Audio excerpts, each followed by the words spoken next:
한국인은 자유의 대가를 치르고 있다. 답안지를 옆에 두고 베끼는 것도 제대로 못하는 한국은 파멸의 길을 걷게 될 것이다. 불과 한 달 전까지만 해도 중국이 한국의 확산세를 비웃으며 한 발언입니다. 또한 중국에 방문했던 WHO 테드로스 사무총장은 세계는 최악의 사태를 막아준 중국에 감사하고 배워야 한다 라며 중국의 대응을 맹목적으로 칭찬하는 태도를 보이기도 했죠.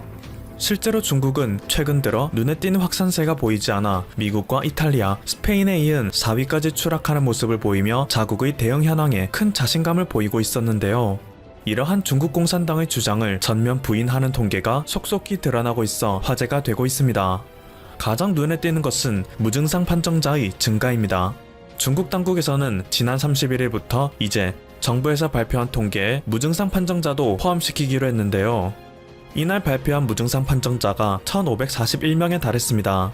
이전까지 많아도 100명이 안 되는 증가세를 보였던 것에 비하면 1541명이라는 판정자는 엄청난 증가 수치인 것인데요. 심지어 홍콩의 사우스 차이나 모닝포스트 SCMP에서 보도한 바에 따르면 중국 정부가 숨기고 있는 무증상 판정자는 최소 43,000명에 이를 것이라고 하며 현재 중국은 전 세계를 상대로 사기 행각을 벌이고 있다고 주장했습니다. 그것을 반증하는 것은 현재 중국 당국의 여러 정책인데요. 중국이 회복 추세에 들었음을 과시하며 영업을 재개했던 각종 관광지, 영화관, 상업시설들이 또다시 문을 닫고 있기 때문이죠. 또한 중국 관영 글로벌 타임즈에 따르면 현재 베이징, 상하이, 산둥, 광둥성 등 각종 대도시의 학교들은 기약 없는 개학 연기를 발표했다고 합니다. 베이징의 경우 4월 13일부터 온라인 수업을 시작한다고 했죠. 미국 NBA에 버금가는 규모를 자랑하는 중국 프로농구 또한 현 사태의 위중함을 고려하여 무기한 연기를 발표하였습니다. 엎친 데 덮친 격으로 미국에서는 이제 중국을 향한 집단 소송이 플로리다주, 텍사스주, 네바다주를 중심으로 본격화되고 있습니다. 미국에서 피해를 입은 각종 사기업들이 중국 정부, 인민해방군, 중공연구소의 불법적이고 무책임한 행위로 인해 막대한 피해를 입었다며 손해배상을 요구하고 있는 것인데요. 그 규모는 최소 20조 달러, 한화로 2경 4천조 원에 육박하고 있습니다.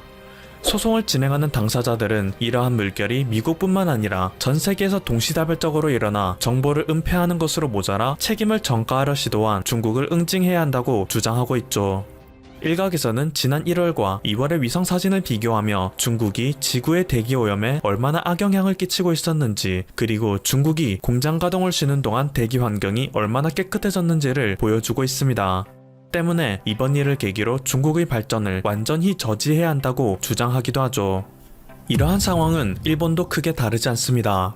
일본은 자국 내 현황을 나몰라라하고 오로지 도쿄올림픽을 성공적으로 개최하기 위한 노력만 함으로써 세계인뿐만 아니라 자국 내에서도 큰 비판을 면치 못했었는데요. 도쿄올림픽이 공식적으로 1년 연기 결정되자 그동안 가려져 있던 수많은 진실들이 드러나고 있습니다. 무엇보다 충격적인 것은 일본의 스포츠 선수들이 줄줄이 확진 판정을 받고 있다는 사실입니다. 이것은 지난 31일 일본의 데일리 스포츠에서 보도한 내용인데요. 계주 부문에서는 일본의 첫 메달리스트인 츠키하라 나오키, 야구 부문에서는 후지나미 신타로를 비롯하여 3명의 선수들, 축구 부문에서는 사카이 쿠토쿠 등 수많은 선수들이 판정자 명단에 오르고 있습니다. 이들이 그동안 접촉한 사람들은 수백 명에 이르기 때문에 자칫하면 올림픽이 배양 접시가 될지도 모른다는 경고가 실제로 벌어졌을지도 모르는 아찔한 상황을 연출했죠. 심지어 이러한 도쿄올림픽을 유치했던 것이 일본 측의 엄청난 로비에 의한 것이었다는 사실이 프랑스 검찰의 부패 수사에 의해 밝혀지고 있는데요. 지난 31일 로이터 통신에서 보도한 자료에 따르면 아베 신조 일본 총리가 이끄는 자민당과도 아주 가까운 관계이자 도쿄올림픽의 홍보, 스폰서 유치를 담당한 일본 최대의 광고회사 데스 측에서 도쿄올림픽 유치를 위해 IOC에게 뇌물을 공여했다고 합니다. 현재 확실하게 밝혀진 금액만 해도 100억 원 가량이며 앞으로 더 많은 자금이 탄로날 전망이라고 하죠. 광고회사 댄스는 아베 신조의 부인 아키에가 아베와 결혼하기 전 근무하던 회사로서 만약 프랑스 검찰에서 이 모든 비리를 다 밝혀낸다면 도쿄올림픽에 얽힌 아베 일가와 자민당 정권의 모든 커넥션이 탄로나는 역대급 스캔들이 터질 것이라고 예측하는 의견이 줄을 이루고 있습니다. 심지어 이렇게 공들여 준비한 도쿄올림픽이 1년 연기되면서 발생하는 모든 비용은 나라 빚으로 부담하게 되어 현재 일본 내에서는 엄청난 역풍을 맞이하고 있는데요. 일본의 올림픽 조직위원회에서 밝힌 바에 따르면 최대 4조 원에 달하는 비용 손실이 발생한다고 하는데, 이로 인해 일본은 곧 인플레이션 지옥에 빠질 것이라 우려의 시선을 보내는 언론의 기사가 쏟아지고 있습니다. 상황이 이렇게 되자 2011년 동일본 대지진으로 인해 민주당에서 자민당으로 전격 교체되었던 정권의 뿌리가 대대적인 위기를 맞이하고 있습니다. 하토야마 유키오 전 총리뿐만 아니라 고이즈미 주니치로 전 총리도 아베 신조에게 모든 비리와 실책에 대한 책임을 지고 물러나야 한다고 강력하게 주장하고 있으며, 일본의 프레지던트 온라인에서는 아베 정권의 위기 대응력은 느리고 초라해서 민주당의 지진 대책과 크게 다르지 않다라며 전격 비판하고 나섰습니다. 민주당의 위기 대응력을 공격하며 정권 교체를 성공한 아베도 결국엔 아무런 능력도 없음이 매일 증명되고 있기 때문이죠. 심지어 일본의 한 연구원은 자신의 트위터에서 이제 일본은 한국에게 국력으로 완전히 추월당했다라는 글을 올리기도 했습니다. 그는 최근 물리연구나 국제회의 등 한국과 공동연구를 진행하면서 한국이 짧은 기간 내에 많은 성장을 하고 있다 느꼈다는데요. 이번 위기에 대한 대책을 통해 그 사실을 재확인하고 있다고 하죠. 그리고 일본의 국력 저하는 그 자체뿐만 아니라 아직까지 현실을 인정하지 못하고 자만에 빠진 자들로 인해 일본을 더 구렁텅이에 빠지게 만들 것이라고 경고합니다. 그리고 이 트윗을 접한 일부 네티즌들은 이제 일본은 끝나버린 느낌이 너무 강하다. 일본이 쇠퇴해가고 있는 속도가 뚜렷하게 나타나고 있다. 관광 산업에 기대하는 것 자체가 자국에는 이제 기대할 만한 산업이 없다는 것을 증명한다. 문제는 이러한 현실을 인정하지 못하는 사람이 너무 많다는 것이다. 능력적인 것도 그렇지만 사람으로서의 도덕심이나 윤리관이 이제 일본 원숭이라 불러도 반론하기 어려운 상황이다. 이번 사태가 지나가면 괜찮아질 것이라고 말하지만 과연 그런 때가 올지 의문이다. 그때는 이미 재건을 시도하려고 해도 재건에 필요한 기초국력 자체가 없어져 버렸지 않을까?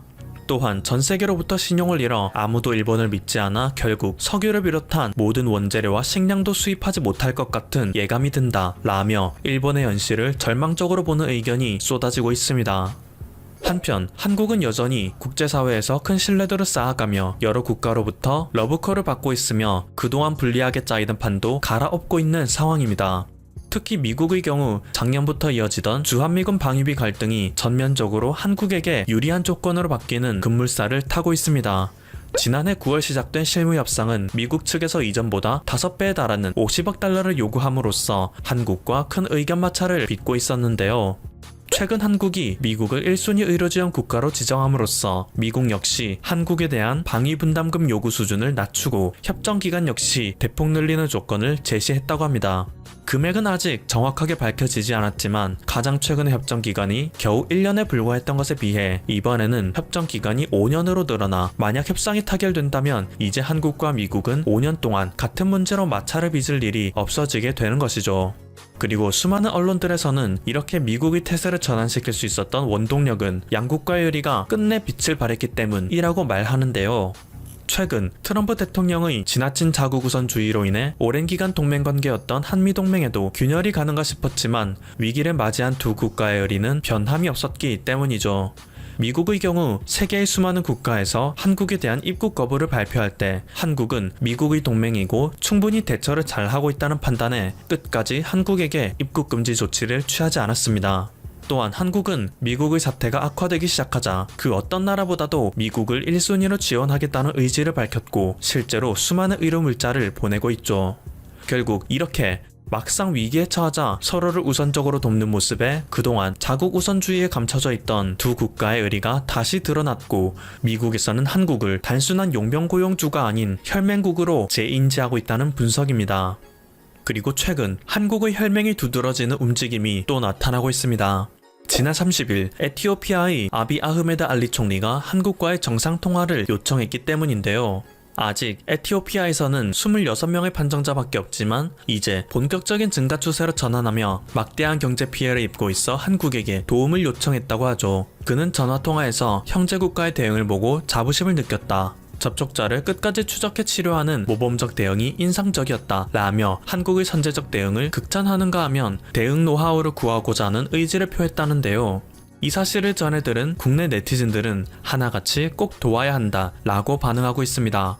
왜냐하면 에티오피아는 6.25 전쟁 당시 유엔을 통해 한국을 전투 지원했던 16개 국가 중 하나였기 때문이죠.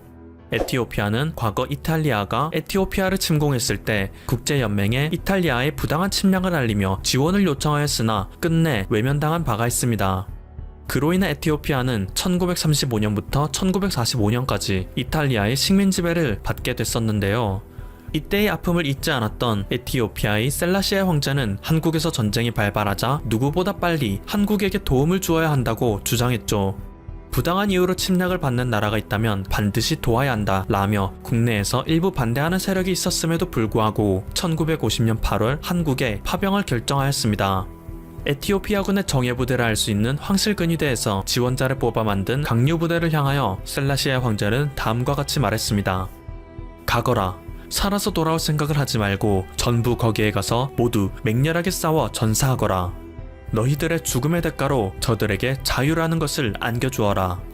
우리 민족이 과거 이탈리아인들에게 무엇을 당했는지는 굳이 말하지 않아도 그 고통을 뼛속까지 알고 있을 것이다. 짐도 너희 모두도 잘 알고 있다. 그걸 알면서도 모른 척한다면 그것은 침략자들보다 못한 더러운 위선자일 뿐이다.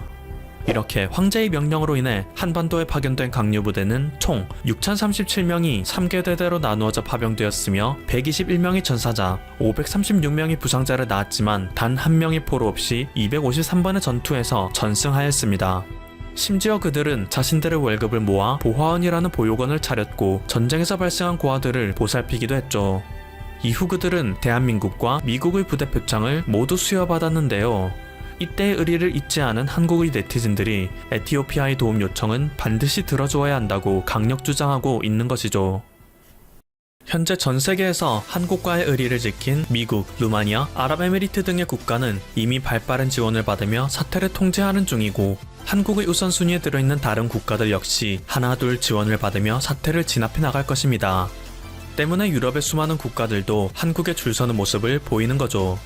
반대로 한국을 무시하기만 했던 국가들 중국, 일본, 베트남, 스웨덴 등의 국가는 점점 걷잡을 수 없는 사태 악화를 손 놓고 지켜보고 있기만 하고 있습니다. 과연 이번 사태가 모두 진정되고 난 후 전 세계의 질서는 어떻게 재편되어 있을지 귀추가 주목됩니다. 지금까지 퍼플튜브였습니다. 여러분의 구독과 좋아요 그리고 알림 설정은 콘텐츠 제작에 큰 힘이 됩니다. 감사합니다.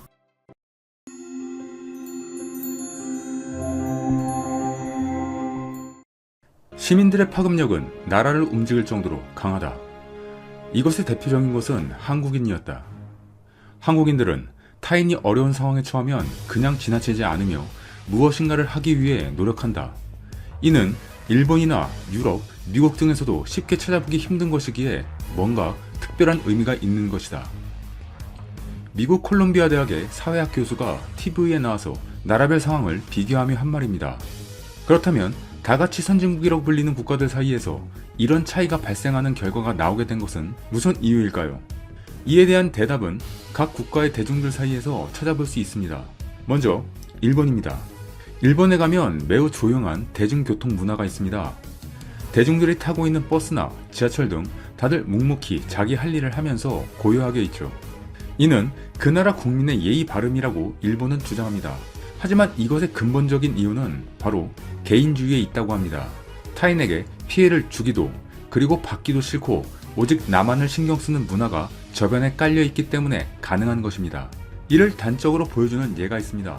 과거 일본 인터넷에서 한 연예인의 뺑소니 영상이 공개된 적이 있습니다. 당시 그 뺑소니 사건이 일어났던 장소를 비추던 카메라에는 보면 볼수록 충격적인 장면이 담겨 있었습니다.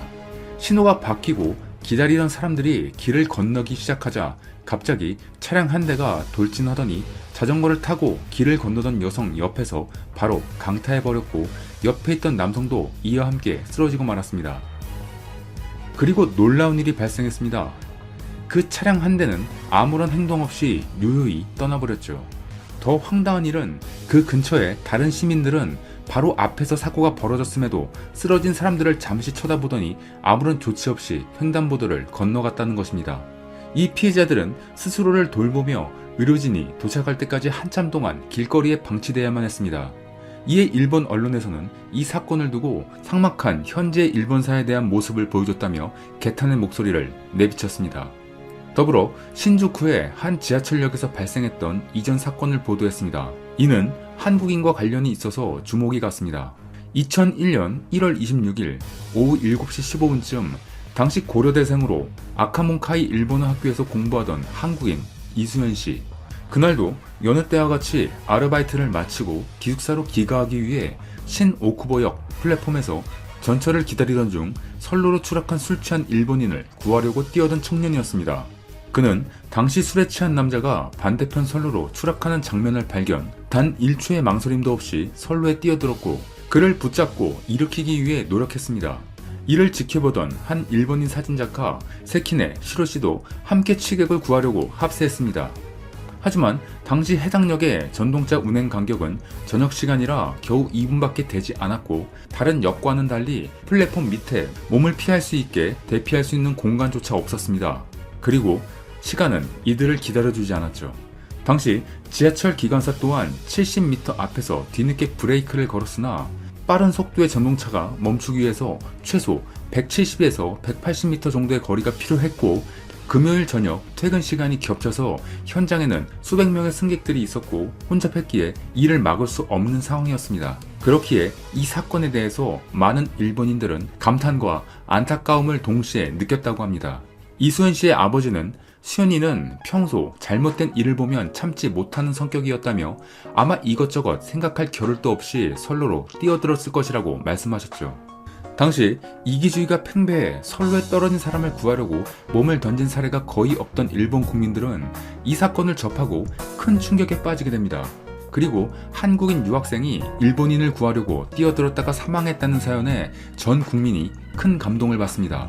평론가인 시오다 마루오 씨는 타인에게 너무도 무관심한 일본의 요즘 세태에 비추어 볼 때 두 사람의 행위는 당연히 칭찬받아 마땅하다고 말하기도 했죠. 개인주의 성향이 강한 일본에서 생전 남남인 사람을 위해 그것도 한국인이 목숨을 희생했다는 소식은 감히 상상조차 할 수 없었고 이는 곧장 일본 전체를 충격에 빠뜨리기에 충분했죠. 일본의 언론 매체들은 한일 간의 가교 역할을 꿈꾸던 이 씨의 죽음을 애도하는 물결이 국경을 넘어 널리 퍼져가고 있다며 연일 그의 죽음을 크게 보도했습니다. 심지어 각종 우익 매체마저 해당 사건을 일면에 다루며 그를 추모했고 일본에서 사라진 정의와 이타주의를 부르짖는 등의 사설이 등장하게 되는 계기가 됩니다. 그리고 무려 20년이 지났지만 현재까지도 신오쿠보역 근처에 그의 위대한 희생을 기리는 각종 추모의 문구와 비석이 남아있을 만큼 아직도 그의 의로운 행동은 일본인들의 머릿속에 강하게 남아있게 됩니다. 그리고 정확히 5년 후 비슷한 사건이 이수연 씨가 희생된 바로 그 역에서 벌어지게 됩니다. 이번에도 주인공은 한국인이었습니다. 지하철 선로로 여학생이 떨어졌고 발이 끼게 되어 빠져나올 수 없는 상황이 발생하게 되죠. 주위엔 그녀의 친구들을 비롯해 20여 명의 일본인들이 있었지만 선뜻 나서지 못하고 그저 어찌할 바를 모르고 있었을 뿐입니다. 이쯤에서 드는 생각은 일본 사람들은 내재적으로 타인을 돕는 것이 어색한 민족이 아닐까라는 생각이 듭니다. 아무튼 본론으로 들어가서 잠깐 망설이던 한국인 청년은 그 철로로 뛰어들었고 손쉽게 여학생을 들어 플랫폼 위로 구해냈습니다. 이 행동은 주위에 있던 일본인들에게 강한 인상을 남겼고 환호를 받습니다.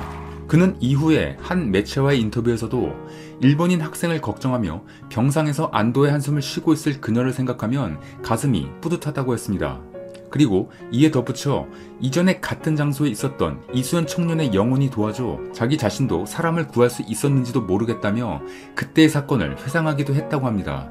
현재도 이러한 사건들의 영향이 있어서인지 한국과 일본과의 관계가 좋지 않지만 일본의 신오쿠보역에는 때마다 이곳에 방문하여 그때의 일을 기리는 사람들도 있으며 근처에는 한국인 거리, 일명 한인타운이 성장하는데 강한 영향을 준 것 같다고도 합니다. 다음은 미국의 예를 보겠습니다. 이러한 개인주의는 미국도 만만치 않습니다. 몇 년 전 뉴욕에서 미국인들의 의식 수준을 보여주는 기사가 있었습니다. 안타깝지만 그 대상이 된 사람은 한국인이었습니다. 뉴욕 지하철 선로에서 한국인이 바닥으로 추락한 사건인데 시비가 붙은 흑인이 고의적으로 선로로 밀어버린 것이죠. 그리고 이 한국인은 안타깝게도 뒤따라오는 열차에 희생이 되어버렸습니다. 문제는 이 사건이 뉴욕 포스트에 실리게 되면서 발생합니다. 단독 보도라는 표시와 함께 당시 그 상황이 찍힌 것인데 사진을 자세히 보면 뭔가 이상하다는 점이 느껴집니다. 사진이 찍힌 시점에 열차는 충분히 거리가 있었던 것이었죠. 다시 말해 당시 사진을 찍고 있던 기자는 충분히 그 시간에 안타까운 한국인에게 손을 내밀 수 있는 시간이 있었다는 것입니다. 먼저 눈치채신 분들도 있겠지만 참 소름이 끼치는 상황입니다. 생명보다 기사라는 것이었죠. 이 상황을 두고 미국 시민들은 그 기자와 뉴욕포스트를 강하게 비판하지만 그 기자는 정작 기관사에게 경고하기 위해 사진기의 플래시를 터뜨린 것이라고 주장했죠. 아무리 기자라고 하지만 갑자기 사진기의 플래시를 터뜨리는 것이 빠를까요? 바로 앞에 있는 사람에게 손을 내미는 것이 빠를까요? 이런 비상식적인 대답을 한 기자는 더욱 많은 사람들의 비난을 받습니다. 해당 사진을 게재한 뉴욕포스트 또한 죽음을 앞둔 한 시민의 절박한 처지를 상업적으로 이용했다는 비판을 받게 됩니다. 안타까운 사실은 한국인 피해자는 그 흑인에게 어떤 물리력도 사용하지 않은 것으로 밝혀지면서 안타까움은 배가 되었습니다. 이런 일이 알려지면서 미국 시민들은 스스로 충격을 받고 강력하게 이것에 대해 문제를 제기하기 시작합니다. 그리고 미국이 이 정도밖에 안 되냐며 세계의 인종이 모이고 자유를 주창하는 미국이 개인주의가 가장 팽배한 국가가 아닌가라고 반문하기 시작합니다. 그렇다면 대체 한국은 어떤 상황이기에 다시 조명을 받는 것일까요? 이러한 일련의 사건들을 통해 한국에서도 지하철 추락 사고 발생 시 시민들이 보여준 따뜻한 사례들과 지하철 영웅들이 함께 주목받게 됩니다. 과거 2003년 10월 13일 서울 지하철 2호선 신담역에서 반대 방향의 전동차로 갈아타기 위해 선로를 가로지르던 40대 남성이 전동차와 승강장 사이에 끼이자 근처에 있던 시민들이 감동적인 일들을 해냅니다. 열차 안에 있던 승객들이 일제히 나와서 열차를 가볍게 만들고 근처에 있던 사람들은 이들과 합세하여 열차를 밀어서 들어올리기 시작했습니다.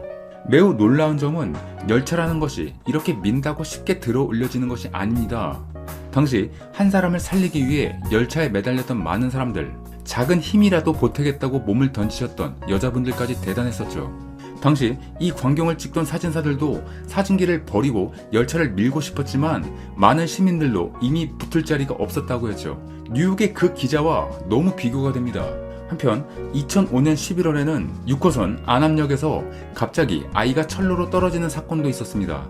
다들 너무 순식간에 벌어진 일이라 급박한 상황에서 어찌할 바를 모를 때 반대편 플랫폼에서 누군가 엄청난 속도로 달려들었습니다. 그 아이를 구하기 위해 뛰어든 시간은 단 0.3초. 그리고 단 몇 초 만에 아이를 들고 반대편으로 사라집니다. 그리고 곧바로 열차는 플랫폼으로 진입하죠. 이 용감한 청년은 당시 고등학교 3학년이었던 김대현 군입니다.